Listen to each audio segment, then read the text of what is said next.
Qual você vai querer? Ah, os dois?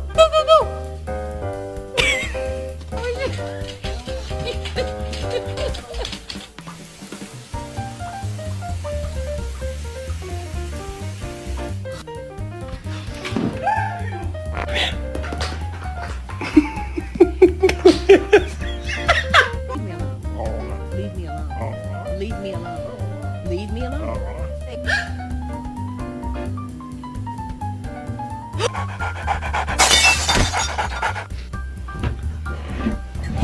Does it meet your standard of surfing, chick?